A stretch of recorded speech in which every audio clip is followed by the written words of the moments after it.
Let's call this meeting Gaddison Central School District to order this day, August 8th.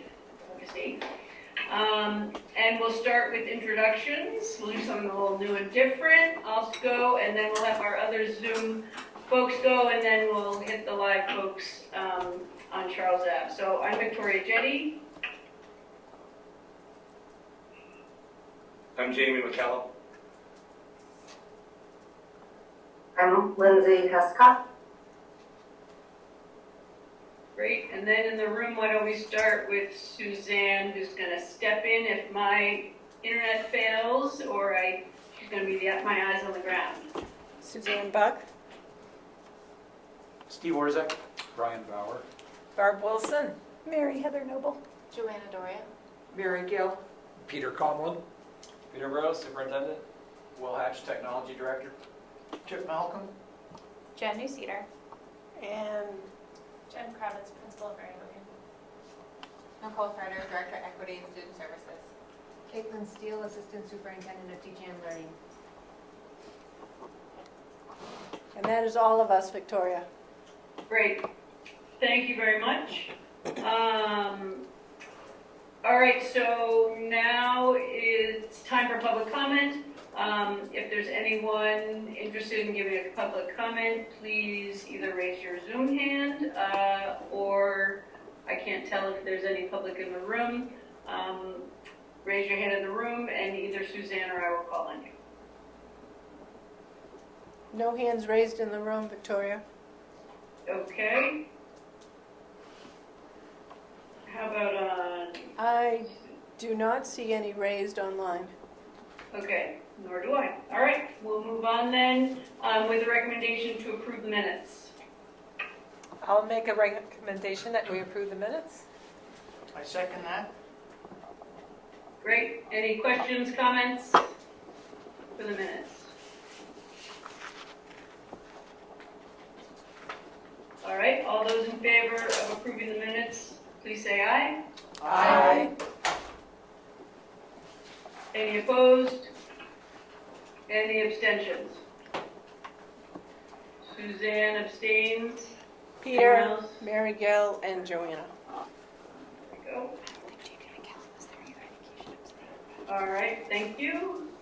And on to Dr. Malcolm for the bills. Always, this is such a joy. There's a bunch of them, so bear with me. We didn't have two meetings. There's the general fund number read on the 2nd of July of $258,640.32. Second grouping were read on the 18th of July, and there's a general fund number of $737,327.52. Straight here. Then there's a payroll warrant read on the 18th of July, $7,834.80. Another payroll warrant of $10,556.24. Chip, can you repeat that, please? I'm going to give you these. Okay. Okay, it's simpler. Okay. And then another payroll warrant of $208,756.22. And another payroll warrant of $1,708.05. And a final payroll warrant of $2,010.87. Told you to bear with me. The third reading was on the 8th, on the 1st of August. We had a general fund amount of $905,905.37. A payroll warrant of $13,432.02. Payroll warrant of $243,194.60. And the last one is a payroll warrant of $2,961.53. My questions that were all answered from Michelle that I had. Barbara read them all, and we're comfortable with that, and I make a motion we authorize paying or having paid all these bills. I'll second. Great, thank you. Any questions or comments for the finance team? All right, I don't see any. All those in favor of approving the bills as stated, please say aye. Aye. Are there any opposed? No. Any abstentions? No. Great, the bills are approved. And on to professional appointments. We'll start with the motion, and then if there's any questions, we can discuss. Can I get a motion to approve the professional appointments as found in our board materials? I'll move to approve the professional appointments and changes. Second? Great. Any questions or comments? I have Barb. Barb? Yeah.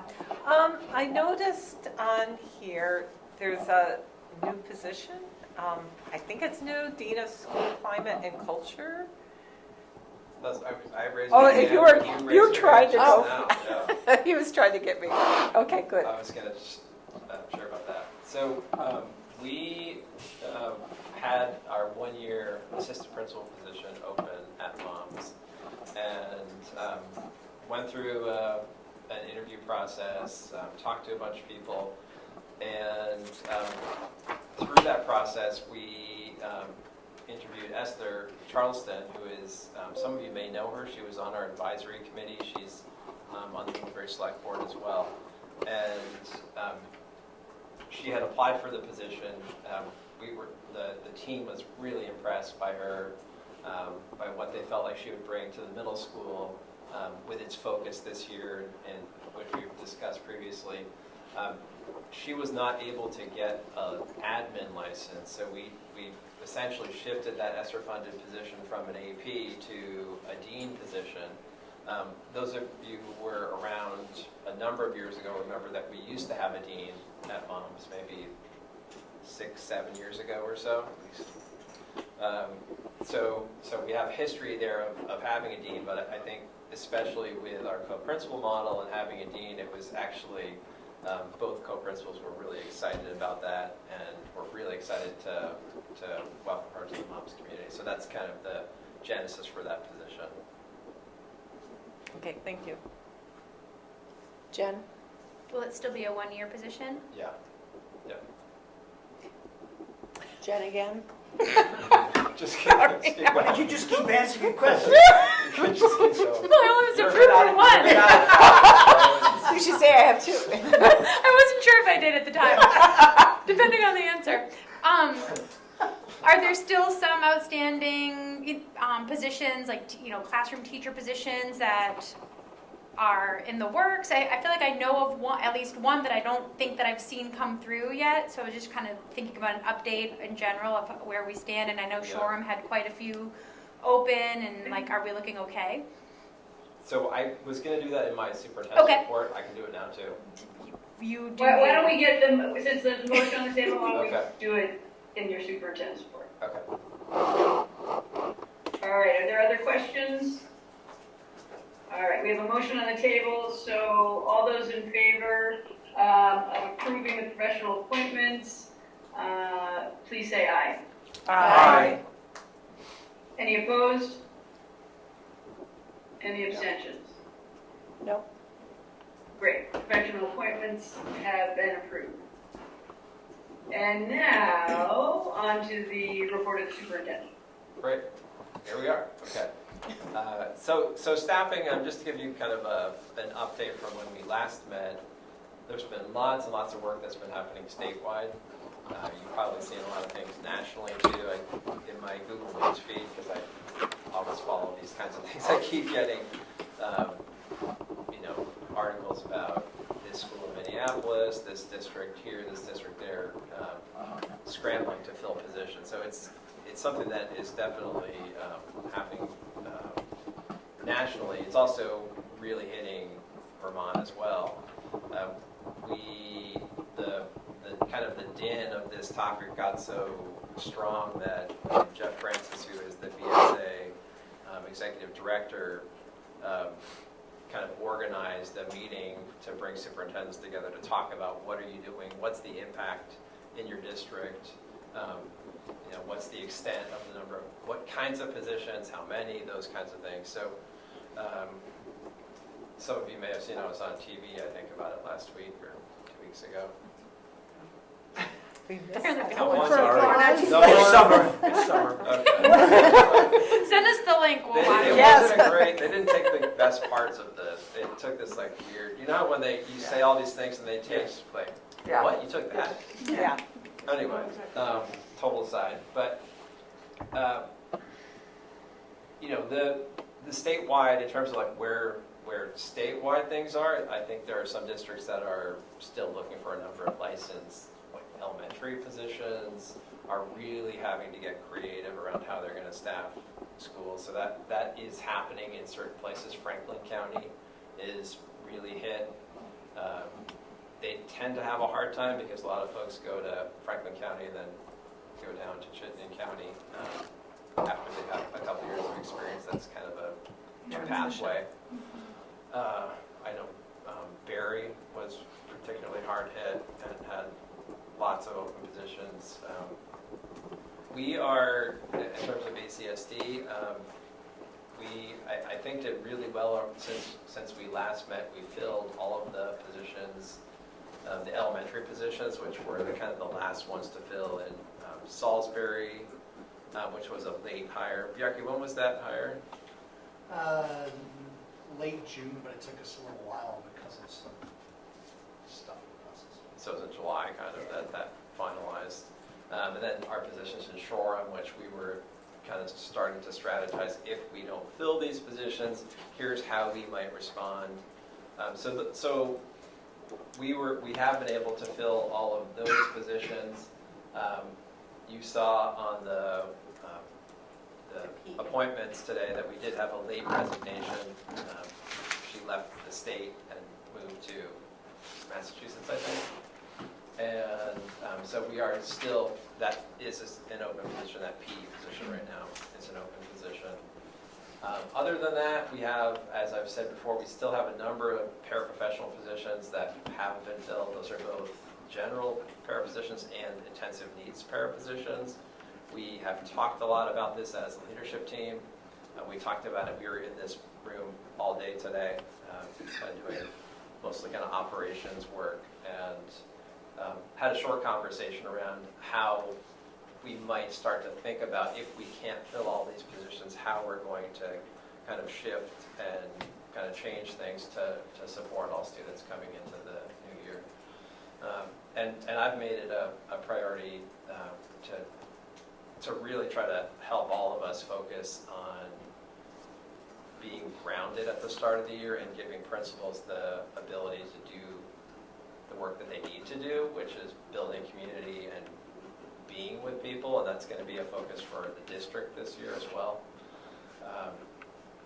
Last year, as you know, and those of you who sub know, that it was kind of all hands on deck, and every day was kind of a new puzzle in terms of figuring out how to make all that coverage happen. I know Jen can speak for hours probably about her experiences from last year.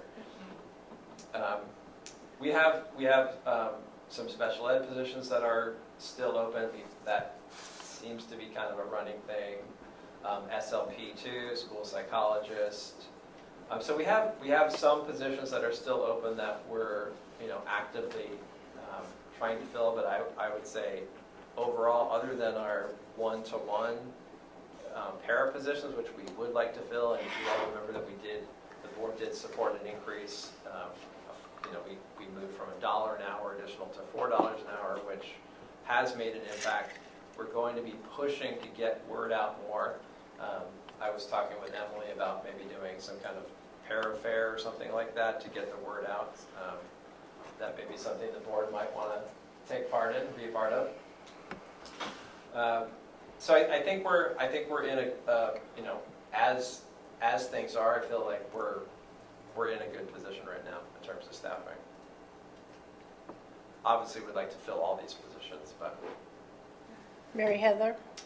Peter, can you give us a sense of the volume of open positions in paras, and just so we have an idea? sure. Magnitude. It's probably around 10 intensive services paras right now. And Is the that- distribution over the district? Nicole, is that accurate? About 10? Yeah, I'm looking right, yeah, I would say 10 to 15 is what the chart says. And the distribution over the district, is that, or is that just not? We haven't- I don't know if we've come down with final assignments yet to say, right? Yeah, I would say it's final. Okay. Yeah. We are a couple custodians. We have academic interventionist positions. We have new positions that are 1 year only that we haven't been able to fill. So these are ESSER funded positions that we're still are still open. That's kind of the biggest thing. We have 4 special educator positions. Are those some of those new, Nicole? As far as I know, we're down to 3. Okay. 4 did sound high. Yeah, so that's kind of the crux of it, is those 10 to 15 intensive needs paras. And with SLPs, with some of these positions that are hard to fill, we've had to contract some of that. So we use presence learning, and we're going to be doing that again this year because we're never able to fully staff SLPs. And with special educators, down to 3 positions, Nicole will be working with her team to figure out how to share caseloads and make any kind of potential moves and shifts. The special ed department is more accustomed to, I think, kind of flowing where needed, just because it's, in 1 year, especially in a small school, you could have two students, and then the next year you could have 10, and it really ebbs and flows. So there is kind of a lot of movement in the special ed department. But you will be invited to the Parafair. Is that your hand up? I can't wait. Well, I'm assuming there's Mary still leeway for board members to volunteer and sub. Is that still the case or not? It's not the case this It's year, not the no. case this year? No. Okay. Not even volunteering? Nope. Okay. Mary Gill, did you have a question? I just had a question. How many provisional licensing requests have you made for the professional positions? Any? A lot. A lot, okay. Yeah, I get, so the person at the AOE, Ron Ryan, who does licensing, sends an email to me and copies the applicant and Sharon, or now Heather, and I've gotten lots of those emails over the last couple weeks. Yeah. And it's funny, in the meeting today, I was talking about staffing shortages with our leaders, and 10 minutes before I spoke, an email came from the AOE that stated, here's what to do with staffing shortages, and they have a kind of a bulleted list of these are the kind of things you need to be aware of as you're seeking to fill open positions. And a lot of it is about licensure and how to get emergency licensure or provisional licensure. And I think for most, right now, it's kind of more about emergency as opposed to provisional. Provisional is for people that are on the way Yeah. and need a little bit more time to get there. Whereas emergency, Peter might say, I want to be a teacher. But I don't want to do it long term, but I'm willing to step in. That's the kind of situation where you can get an emergency license. If you're interested. I'm going to twist your arm. Because he's on the board, so So, you can't do that. Steve Orzik had his hand up. I know it's still early days, but how are the how's the sub shaking out? Are you going to continue to do the premium for days in a row?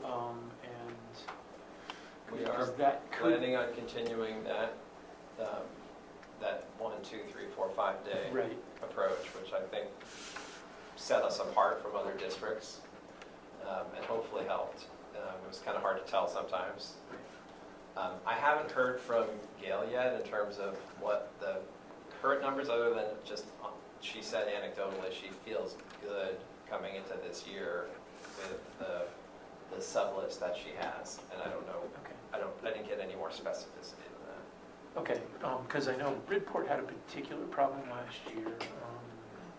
You know, so there were real hot spots Yeah. around subbing that I just would hate for us to have that again this year. So.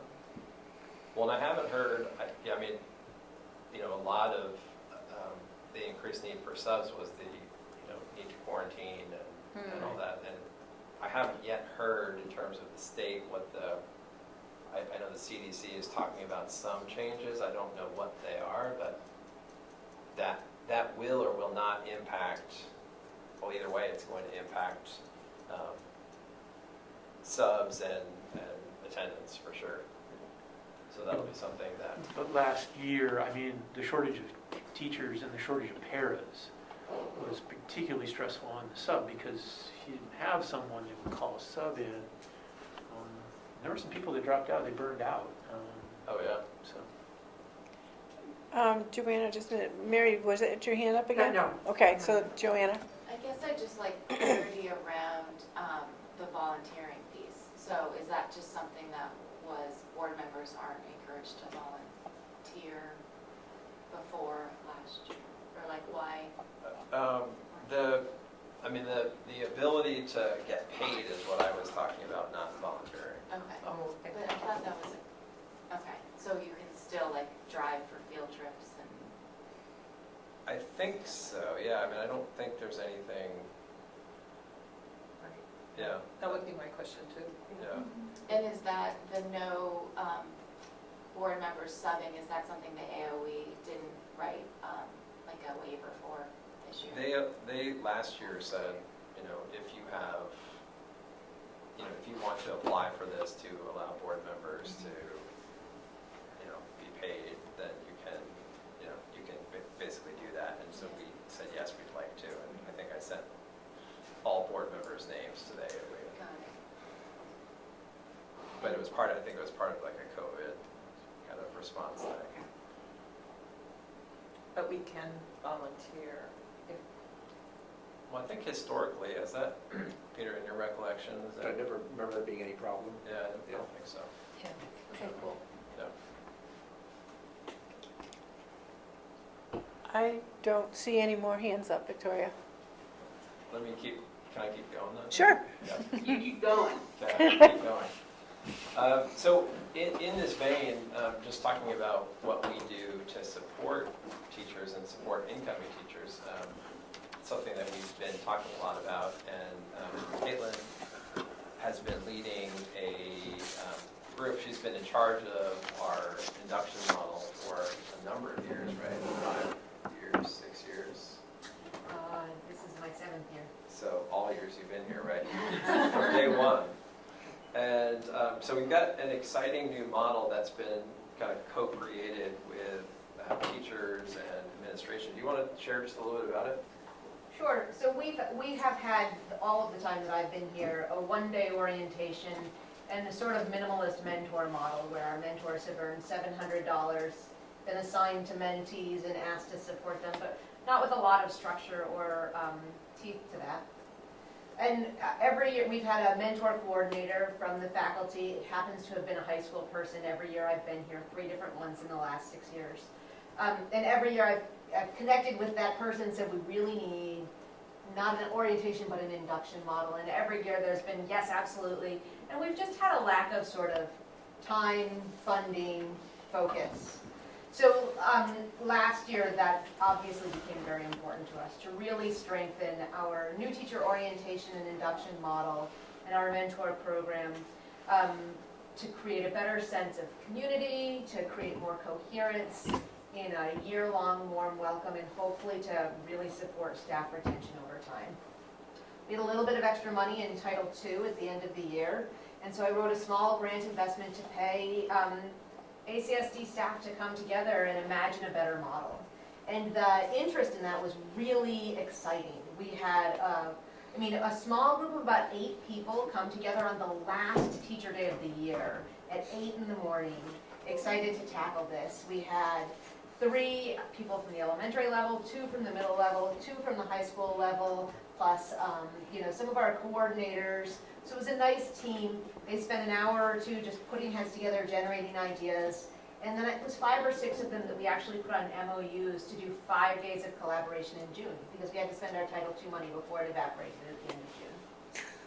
They came together, gave us a proposal that's really thoughtful. It's not sort of all of the whistles and bells that we would like to build toward over time, but it's sort of simple and lean enough that we're really hoping to roll it out for the new year. So we are reimagining our new teacher orientation. We'll still do that the day before pre-week, but we're hoping it will be less of a drinking from the fire hose experience, because then we will continue to bring our mentors and mentees together for a meeting every month through the course of the year. And we'll now have 2 mentor coordinators, one at the elementary level and one at the secondary level, who will co-facilitate that calendar of events, bringing in guest speakers and working with the core text. So it's an improvement. It's currently a 1-year induction model with lots of ideas for how to expand it into a 2 or more year model, but those are expensive. And so we need some more time to decide what the priorities are and imagine the next iteration of this. So I feel really excited that the thing that was the most exciting to me was the level of energy and care and enthusiasm that ACSD educators brought to that last day of the contract year and then continued to work through June on this project. That's what gives me the most hope about it, is they're feeding their continued positive energy into new staff coming on this year. Exciting. And a big thrust behind that is, as we look at really kind of like making this a sustainable and joyful and rewarding experience for employees, that we're really focused on helping them as they come in and then providing those supports long-term, as Caitlin said. So I'm really excited about this. I think it's going to have an impact, and will probably have an impact in terms of the development we're doing on our supervision and evaluation model, and how we look at how shifts in that can potentially also support more kind of peer-to-peer work with teachers as well. One other thing I wanted to... I just have a Yeah. question about, as teachers were leaving last year, you had exit interviews. Yeah. Did you glean anything from that helps in this induction process to retain? Not necessarily in a mentor relationship. No. I think more in terms of like what employees might need, and thinking about leadership and kind of building leadership and district leadership probably. Yeah, nothing specifically about this, but I'll be talking about that later. Okay, yeah, that's fine. yeah, Okay. yeah. I don't see any more questions for you, so if you're going to continue. Okay. I just wanted to mention, we had our administrative retreat last week, and it was really, really powerful. It feels like this summer has been really good to people in terms of just being able to, I wouldn't say we had a completely normal summer, but I see people, and I saw the team rested in a way that I haven't seen in a long time. And that's really, really important as we get ready for the school year. And, we talk a lot about recovery and catch up from the pandemic. We have that to do, and we also have to kind of like come back together as a community. And the fact that our leaders are in that space right now is really powerful, and it's going to be important as we get started. So I just wanted to share that I'm very excited about kind of where our leaders are right now and the work they're going to do. We have lots of new leaders too. got one in the back there. He plays a mean guitar, if you didn't know that. So I'm just feeling, like I said, I'm feeling really hopeful, and our big focus this year is going to be building community. And as we get started, that's what I'll be talking about on our Welcome Back event, and what we'll be prioritizing throughout the year as we kind of get our feet back under us and move forward. And we've got lots of great work happening, so I think we're poised and ready to go.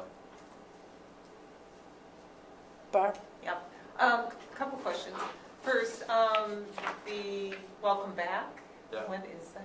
And I'm assuming that's It's something Wednesday, the 24th.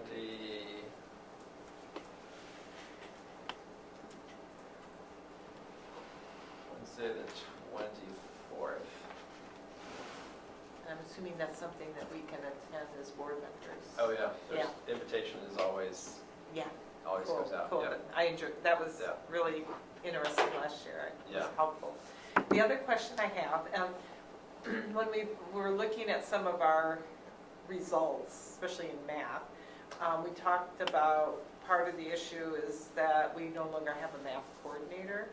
And what would be next steps on that kind of position again? Or is there So something that we would do there? we do have kind of, in terms of how we've separated our IB coordinators, do have more kind of concentration. Kayla, do you want to talk a little bit about? Yeah, I can That- speak to that. So with as Peter's talking about with the IB coordinators, at the secondary level, grades 6 through 12, really 6 through 10, the MYP coordinators. One of them is humanities focused. That's Eileen Sears, who was a Lang and Lit teacher at Moms for quite some time. She replaced Courtney Cron, who was also an English teacher. And the other is a math science focused, predominantly math. That's Pam Quinn, veteran Moms teacher as well. So each support about half of the departments. So obviously Pam supports math, Eileen will support Lang and Lit, but then they support the other departments that they don't have as much background in as well. We don't have that same level of specialization with the elementary PYP coordinators. Joy Dobson covers PK2, so that grade band, and Brandy Corbett covers grades 3 through 5. So we divide it by grade band.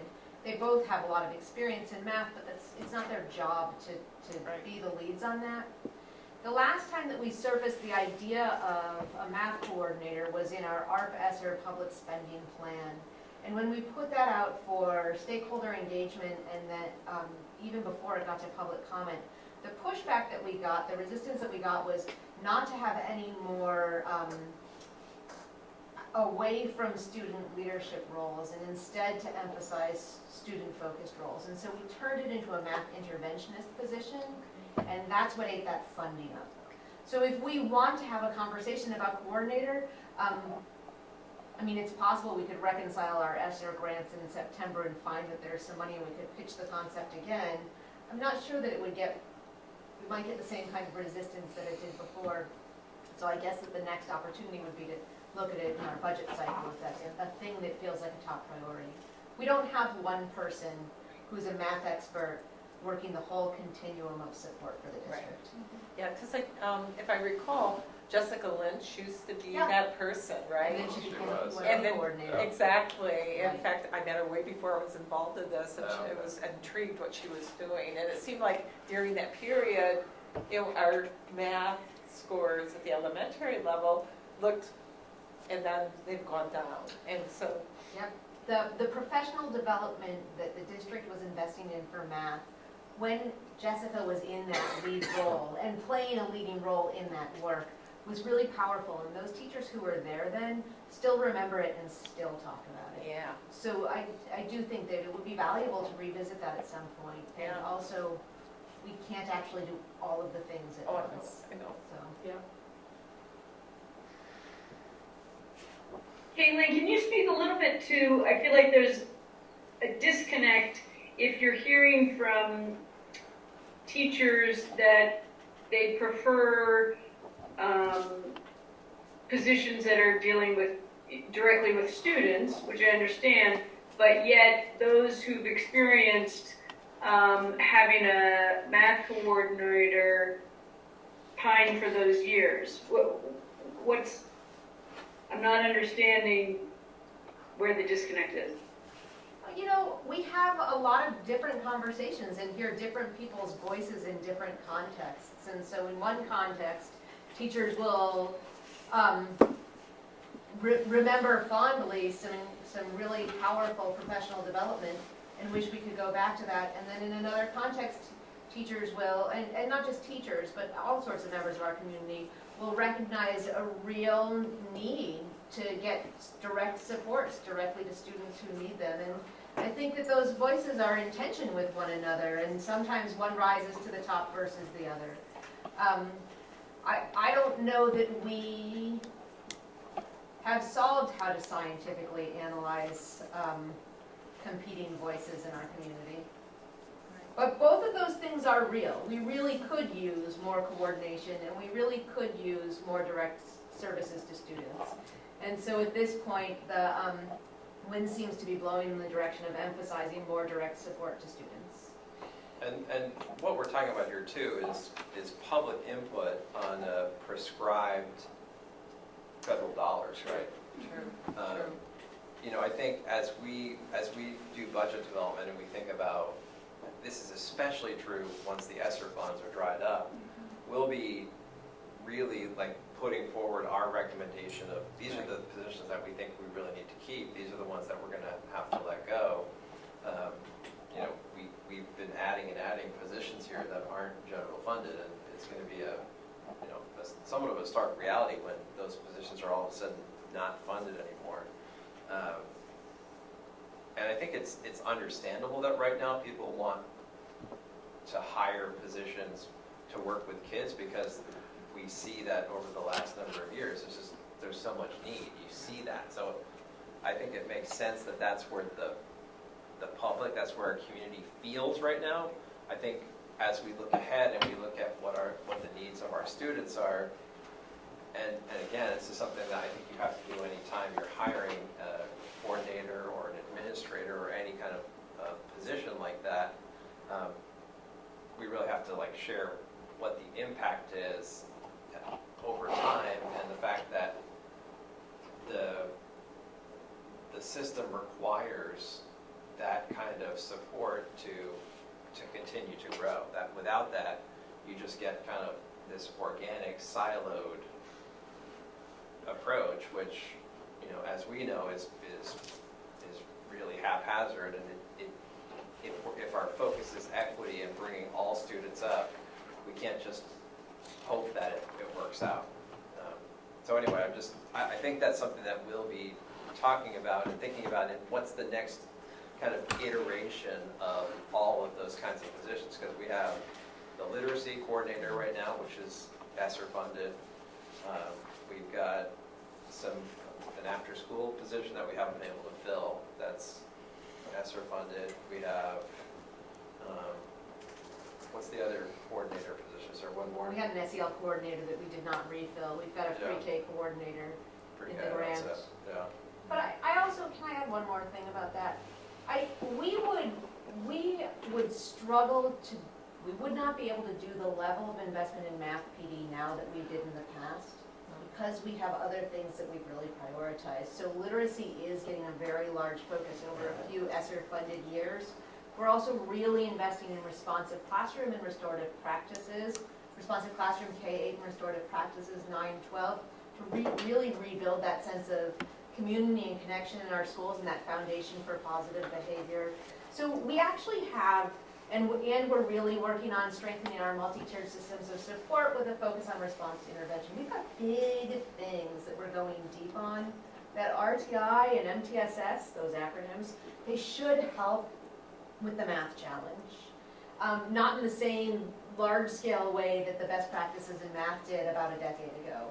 But you know, as we shore up those systems, we should be able to make some professional intellectual space to go big on math again. I think the reality is we can't do all things at once, and we'll have to continue to cycle our focus to stay sharp. And I also, to add to that, I think when Jessica came to the math position. Speaking for my own students, by the time they hit middle school, they had already been through, my daughter had been through 4 different math programs. And she came out here in 7th grade, and my son had been through 3 totally different math programs.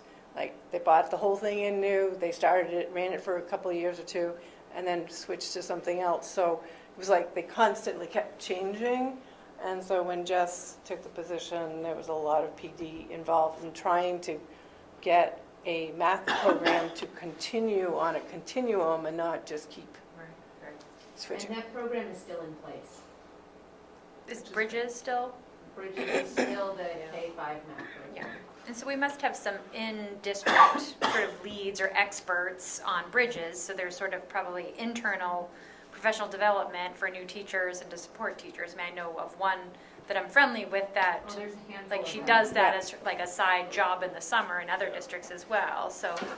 Yes. Yeah, so it's not like Yes, there's no past professional leadership. development happening. We've had this program and they're working together. They're all from Salisbury. That's why I know them all. So we've lost Victoria for a moment, Oh, but Barb? Well, on the TV, are they still on Zoom, just not She's on still the on TV? Zoom, yeah. Okay. Okay. There she is, yay. So, yeah, you didn't lose me. I didn't get lost. TV fell asleep. So, and I guess why this is so near and dear to my heart is seeing, my, fortunate, that I was able to actually sub last year, Yeah. which was really a wonderful experience, but especially a lot in math.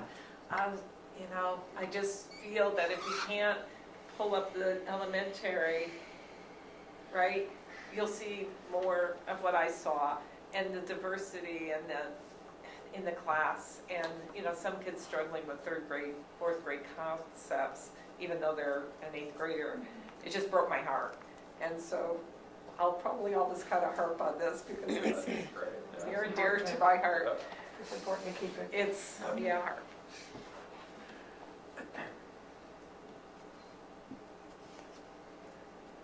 I don't see any hands raised online, and I don't see any more here. All right. Peter, do you have more, That's it for now. The agenda talks about a discussion. Oh, yeah, that was a handoff actually or handoff, yes? to other folks closer to this, but I just put it under report of the superintendent. Would those people? Those people? Go ahead, people. So, over the summer, the Career Center has been working on finding, first we started looking for a permanent superintendent. We did offer a position, but that person ended up with a family issue, and so did not take the job. So by the time that person said no, we were into end of June, beginning of July. We had already interviewed 2 people that were thinking they'd like the interim superintendent position. We called back one who, the day we called him was his very last day serving as a superintendent in York, Pennsylvania. He said, give me a couple of days, I'm at my retirement party. He called back and he says, my wife is curious about this. So we interviewed him, members of the Career Center interviewed him, Dr. Burrows had a afternoon Zoom. Yeah. He Zoomed. Patrick Green was in person, I believe. And at the end of all of that, everyone felt that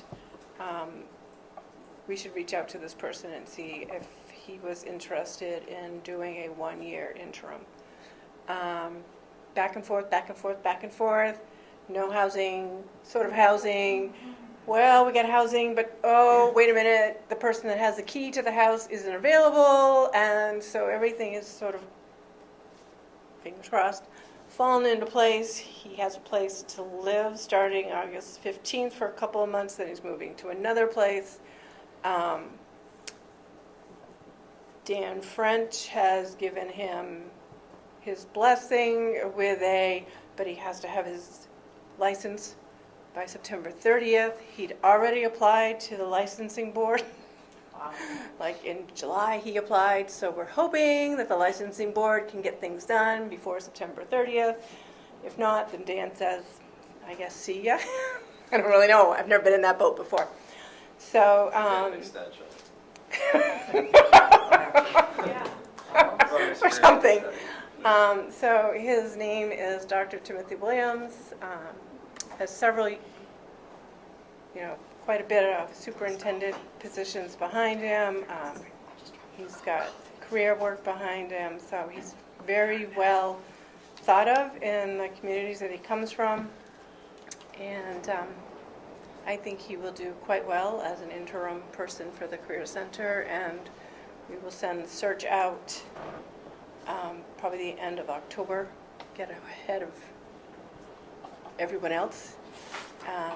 But I think we have a seasoned candidate that will be in the position for a year and will really help things move forwards. And the board felt really good about this individual, and all the comments that came from the teachers, from students, from other professionals, all said, they lean towards, we really like them. So there weren't any negative comments. So there's your update. And the staff found out just before you guys did, so.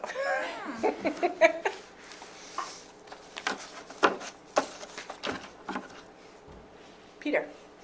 Is there, in terms of the timeline for the permanent position, are you going to begin that in early fall, late fall? What's the? It'll go back out again in October sometime, probably the end of October. Cool. You're aware that there's Great, well, congratulations. Whoops. Hey, Victoria, hang on. Steve was Steve wants just to about say to something. say something. There is a consulting firm that we retained, and we're following their advice as to when to move on to the next thing. And they wanted us to get a permanent because then, they don't get any more money for this next search. So They don't. yeah, so we're kind of being guided by what their, the lead that they're setting. So.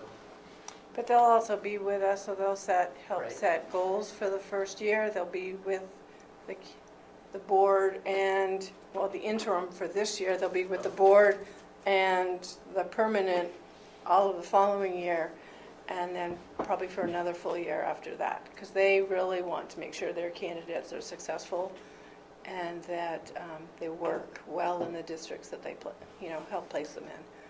So, and the other thing is that the amount that we paid for this firm was basically the same dollar value as VSBA. So. Super. All right, are there any questions for Suzanne? Great. Well, congratulations. Thank We you. all look forward to meeting him. All right, so on to the report of the board. I believe Jen Kravitz is in the room to chat with us a little bit about a McJilton Fund request. Yeah, thanks. So I think that you all got the request, and for those of you who don't remember, the McJilton Fund was set up in 1950. That benefits kind of the expanded opportunities for students at Mary Hogan, and was originally, the ID4 board originally oversaw it, and now it's you all. So it's been a pretty wonky with COVID coming, to think about, or with COVID in the past, to have a regular distribution, but since it seems like a mostly normal year, We can feel like we can project out a little bit. So there are a couple of requests, and there will be a second. I'll come back and see you all later in the year. Yeah. Jen, the board did not Oh. get the request, so we don't have Great. any idea as to what you're referring to, and I I apologize for am that. so sorry. I had thought that it would be included, so I It isn't, apologize. it's not in the document, sorry. Peter, how would you like me to share that document so that people have it? I Why can don't you talk just- through it. Yeah, why don't you just share Yeah. with me, and then I'll I send it think to you the board. have it, but I'll share it. Yeah. Hang on.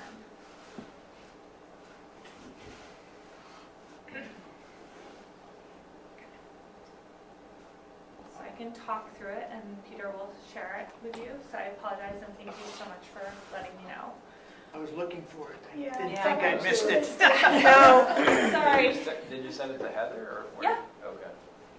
I sent it to She may not Heather have forwarded. and Logan a while ago. Okay. So.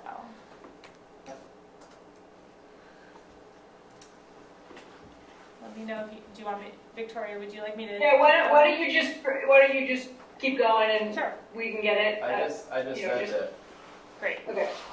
So there are a number of requests. Some are ones that will come in the spring and some are ones that will be in the fall, but I tried to project out based on past history of kind of what normal years look like, as well as knowing some of the things coming up. So the first request is for $1,200 to complete our artist in residency with Mike Kin. Originally, this was a residency that was supposed to be concluded by the end of this past calendar year, but due to some unforeseen changes, we had to extend it into the next fiscal year, which basically meant that one of the grants that we had couldn't cover all of it. So just asking for an additional $1,200 to complete the artist in residency that, because it bumped into a new fiscal year. The second one is an all-school read celebrating diversity.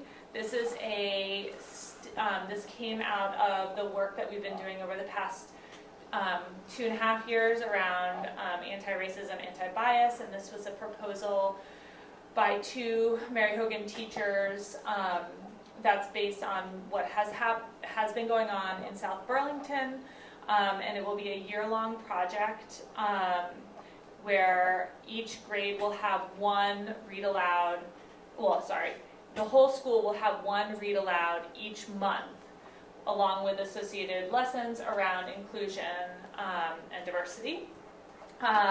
They've worked pretty closely with the teachers in South Burlington who have done this, and so this $1,000 would basically allow us to get one copy per grade of each of the books for the year.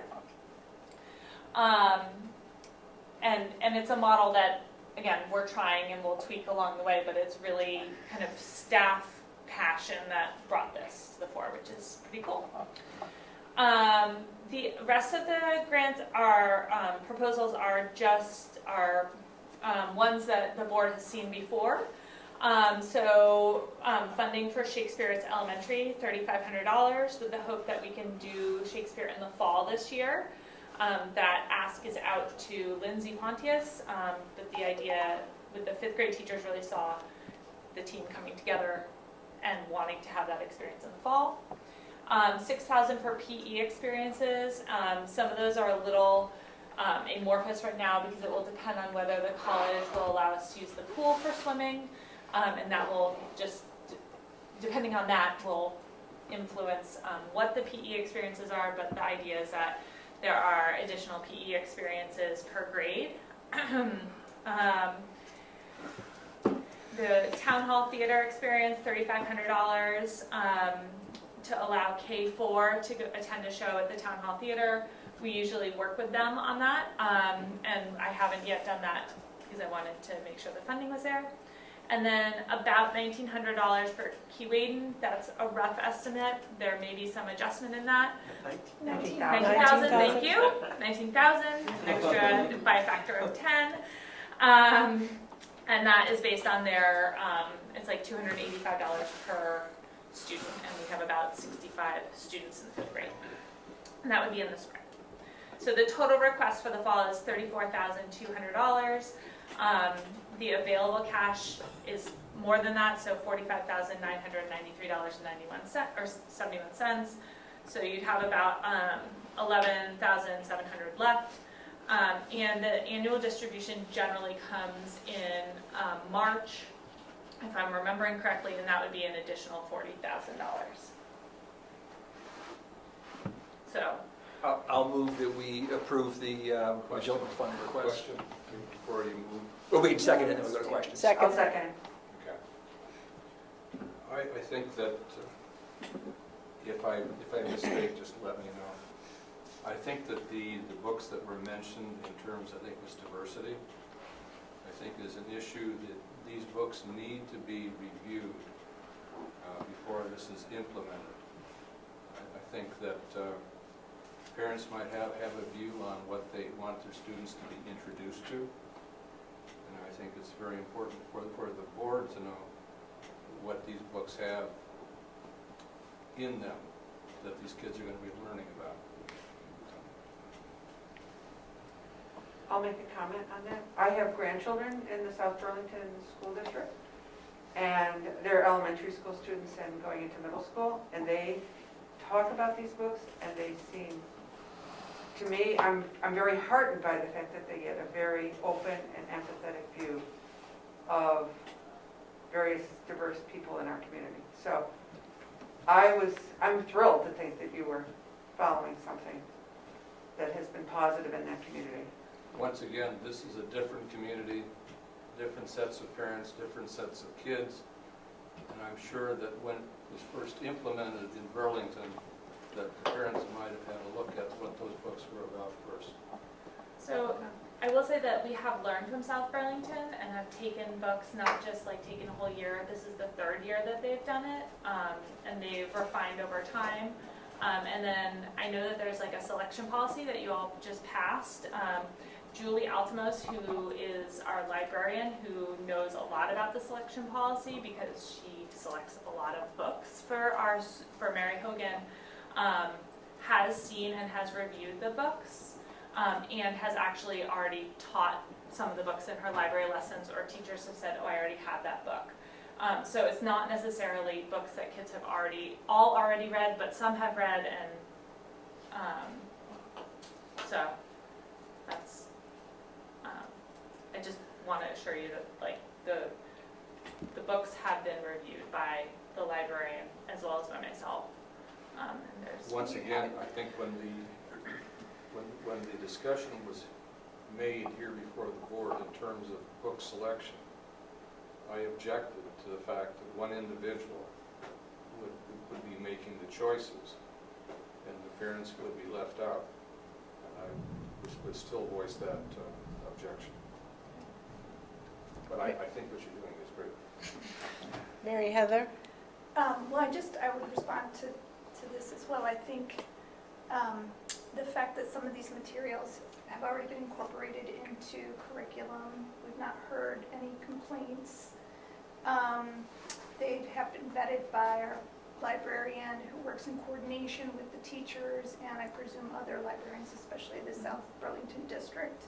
It seems to me that we have professionals on the job and there is a process by which parents or whomever has objections to material can follow with our policy. So I guess I feel like we're covered, but And I guess I would also say that we're not going to like hide this from parents. We will be sharing the book titles with parents. We'll be talking about like this is some of, there's material that goes with each of the books that has been developed with South Burlington, and also like we've refined it a little bit based on kind of our students, and so that will be going out to parents in newsletters.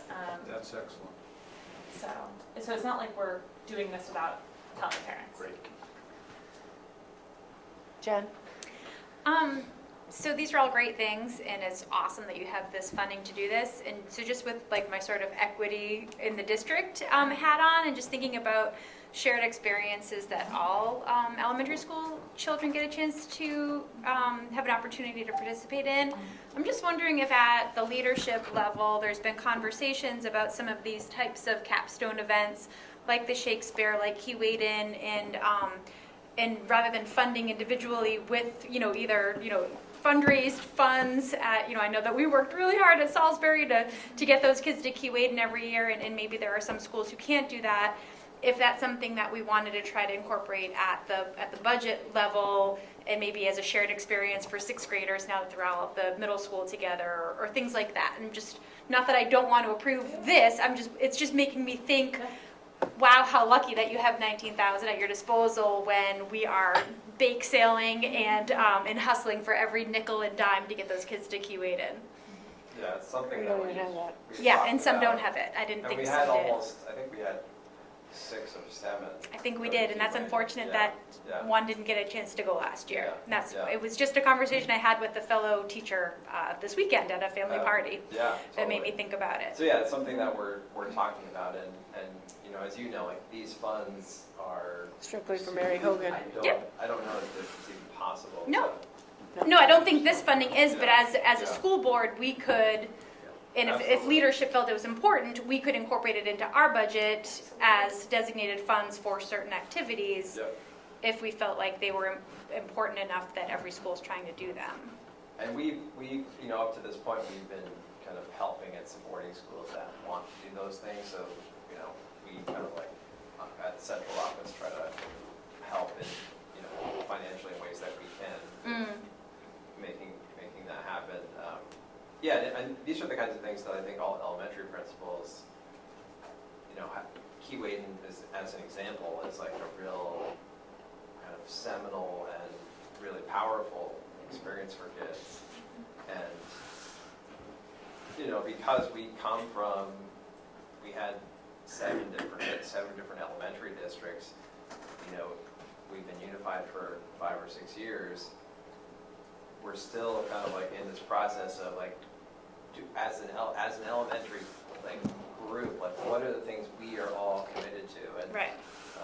I think one of the things that happens as you get lots of new leaders coming in too, there's naturally you get kind of more of a, people are growing in together, right, as opposed to having that previous reality and then coming in. So that is something that I see continuing to happen, and could very easily, things like that can easily be included in the budget. Of course, then it takes things that were fundraised or you use McJilton funds and puts them in the general fund, which does, increase costs. But, absolutely, or takes away from something else. Like right. But that's it. Like I just didn't know if there were discussions. I know that certain principals have talked to me about it. Like, oh, now that we're unified, maybe sixth graders all just go, and it doesn't become this sort of haves and haves not schools are able to make this happen. If that's a priority. And I just didn't know if there had been more conversations at the leadership level to sort of proceed on that, and I wasn't able to get on the finance committee this year, so so this is my platform for for maybe thinking about it this year going forward. Victoria, you're muted. You're still muted. Still muted. You're muted. There you go. That's funny, my mute button wouldn't unmute. Maybe it knows something I don't. We do have a motion on the table, so let's table this discussion for when we talk about budget, but I thank you, Jen, for bringing it up. So let's see, Peter Conlon moved to pass the Majilton Fund request. All those in favor, please say aye. Aye. Any opposed? Any abstentions? Great. So Majilton Fund requests are granted. Thank you. Thank you, Jen. All right, on to committee updates. Who'd like to start? Chip would. I'll start. We had a brief finance meeting before this meeting to review the fourth quarter report. We had business manager make it out in a way that was easy for us to interpret and look at, and we thank him for that. the number going into the beginning of the fourth quarter, which we thought our fund balance would end up, was about 1.1 million. And in actual fact, it ended up just a little under 1.1 million, $1,091,681. There's a number of reasons why we have a fund balance, and some of that has to do with the fact that when we budgeted for positions that we couldn't fill, then of course we're not paying those people, and we're not paying for their health insurance. And that was true both special education and regular education, so that that makes up a huge number. Now there's other things which negate that. We had substantial we had to pay additional amount than what was budgeted for things like fuel supply and repair costs and other things through transportation. We did have, the three of us, Steve, Barb, and I did have discussion regarding transportation and questions of Peter. And just because it is a big money item, it does have some risk to it. We are at the end of our either fourth year or at the beginning of our fourth or our fifth year. I don't remember. It was Brittany's trial when she had to put together the contract when it came due, when she first came on board. This current fiscal year is the last year. This current fiscal, okay. So we're going to be faced with those kinds of issues. Since there's only one vendor, there were many different issues that the three of us brought up to try to research this a little more, both to know where we are in the state, what there is available, and how other systems function. There are systems that obviously have run their own transportation forever.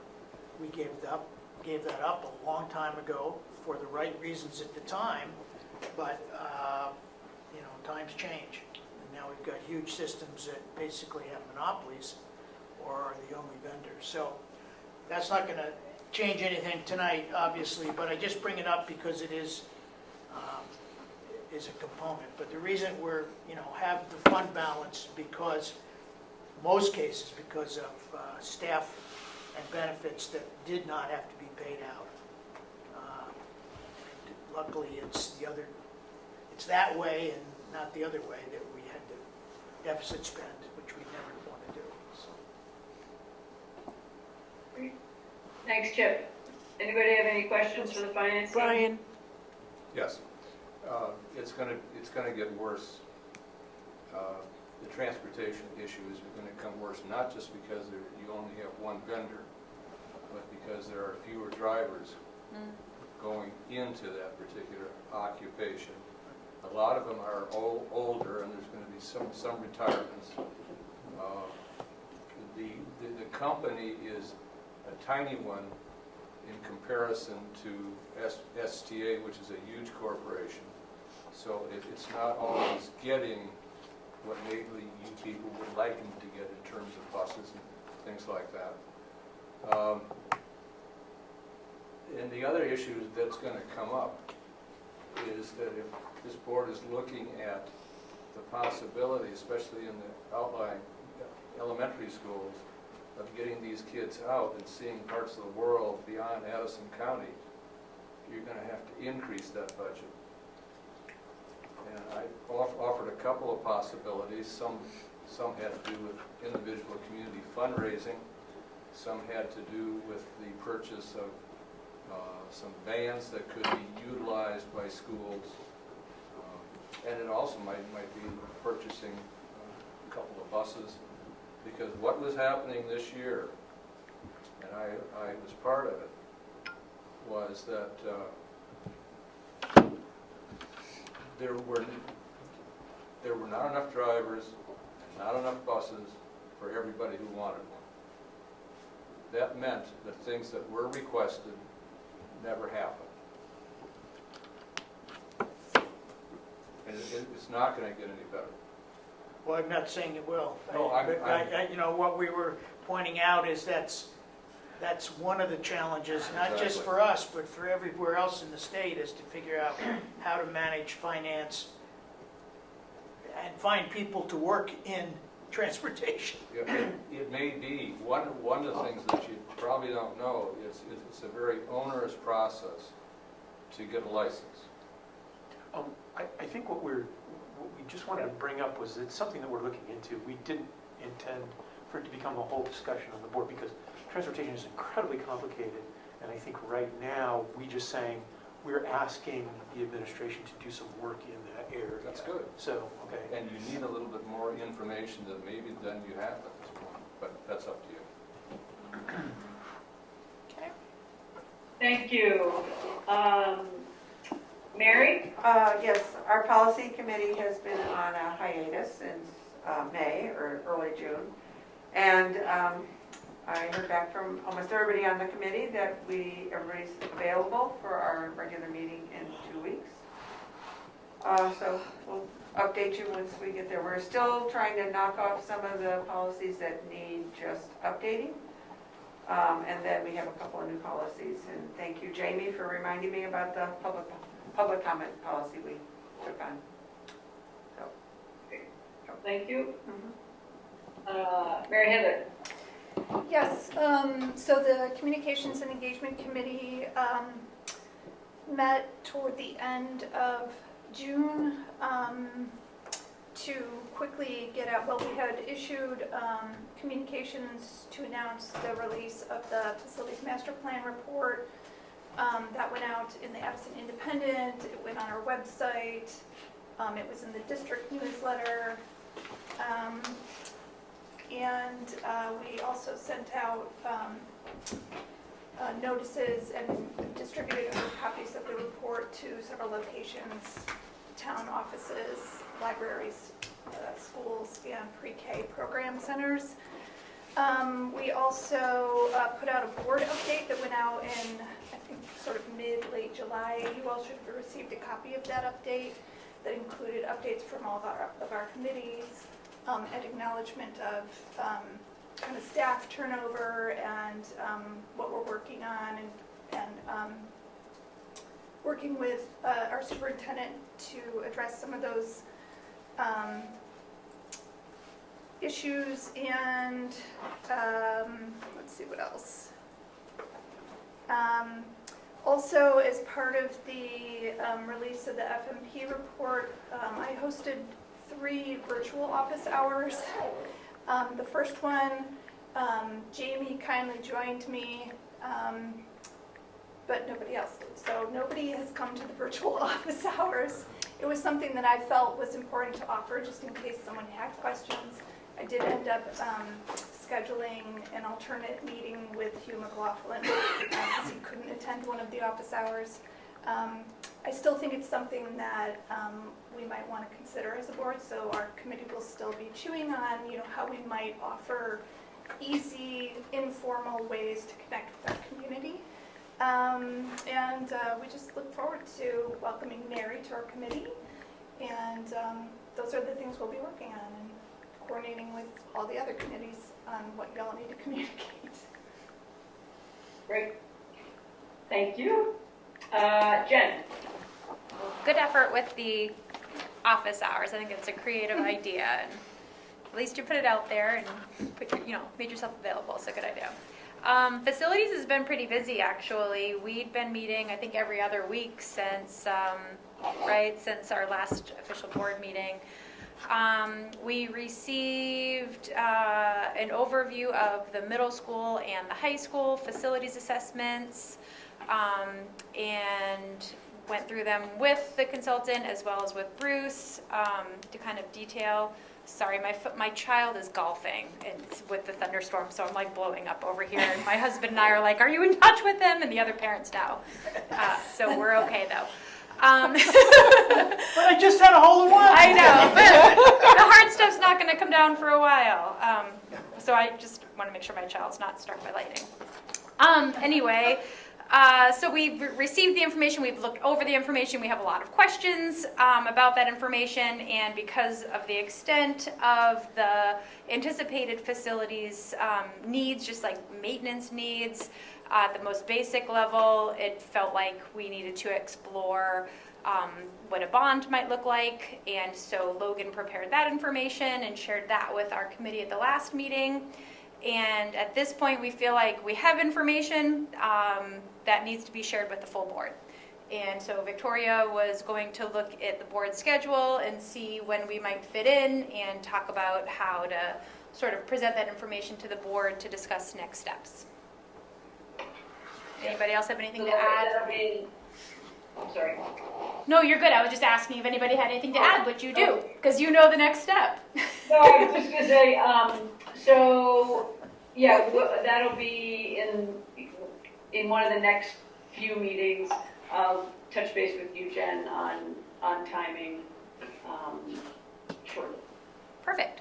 So until then, we decided our committee could take a little breather since we had been so busy throughout the summer. So until we felt like we couldn't do anything else, just our small group, and felt like we needed more guidance from the board to move forward. So unless something else comes up, we'll be taking the lead from the full board moving forward. Mary Heather? Actually, while we're on the topic of facilities, I don't think Jen has the answer to this, but maybe Peter, how's the kitchen redo going? Do we know? Or is that going? Yeah, I don't know if it's fully completed yet. The last time I talked to Bruce, I think it was very close, so I think we're on track. Did we get a tour? What's that? We'll have our We next get to board see meeting it? in the kitchen. We can arrange that.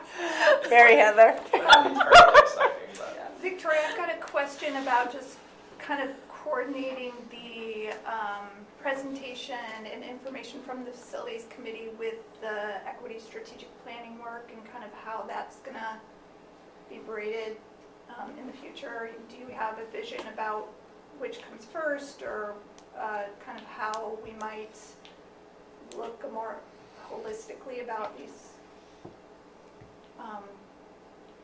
I'm sorry, I got the look the more holistically at Yeah, just, the beginning. you know, obviously the facilities committee has information about secondary schools and, you know, potential bond options, things like that. And then we've got information that we're awaiting from strategic planning on equity and how that all might be folded together. I'm just curious if the committee's talked about how, and Chip wants We to. haven't yet really discussed, you know, sort of how those two groups of information are gonna come together. I think right now, it feels like we're still in the gathering stages, both on both sides. And so it felt like for the facilities committee, the next step would be to share the information that we do have, which is pretty much numbers and the impact of cost on tax rates, et cetera. Okay. Sharing that with the board, really to then help give the facilities committee direction as to where we should go next. And Chip had his hand up. Yeah, that's what I was going to say, actually, Yeah. because we did have, this chicken and egg thing is really Yeah. difficult to know where you start in this process. We have data here, we have data here, we know we're gonna have to bond for whatever, in what way, which schools, how, which comes first is a really hard thing, and that's a whole board decision. So That's it why. made sense that we do the facilities, just to give people that sort of, the facilities other than the master plan we all have now, but the mums and high Additional school entries, numbers in a way that you could digest it a little bit. It is complicated though, and I don't know where, as a board, we should go. It's a hard one, but it's a real issue. Yeah. Because we Yeah. can't keep Yeah. waiting for the next study, so to speak. Yeah. Right. At some point, you're going to have to Right, I start. think as a board, we're gonna need to figure out what we know, what we're waiting on, and when the appropriate, you know, what information we need to sort of, when the appropriate time is to then make decisions. And right now, at least within the facilities committee, we feel like we don't know the answer to that. Are there, I can't see, are there other questions for Jen? No, it's not a No, question. oh, never mind, Peter. When you're ready to move on to another committee. Okay. Next committee. Your Conlon. So I'll just briefly say, the negotiations committee came out of its long hibernation briefly to review the side letter that is increasing the hourly pay for some of these one-on-one paras in order to be as competitive as possible for attracting people for those positions. We reviewed it, approved it, and I think that's already been put out there for folks to react to. That's all. That's all. Great. Nice job. All right. In that, Jamie. Thanks. Yeah, what are we raising it? $4. $4 from $1. Yeah, it was a $1 bump for doing this work. It's now a $4 bump for doing this work. Cool. Thank you. And it's only for this year, correct? Or did you change It's a that? side letter, so it's, it stays in for just this year. And it's not just for new hires, it's across the board. Correct. All right, if we are done with committees, is there anybody have any other topics they'd like to raise? All right, I don't see any hands. So if I could have a motion for the board to move into executive session to discuss personnel issues. So moved. Second. Great, all those in favor, please say aye. Aye. Any opposed? Abstention. Great, we'll move into executive session at 7:53. Well, we got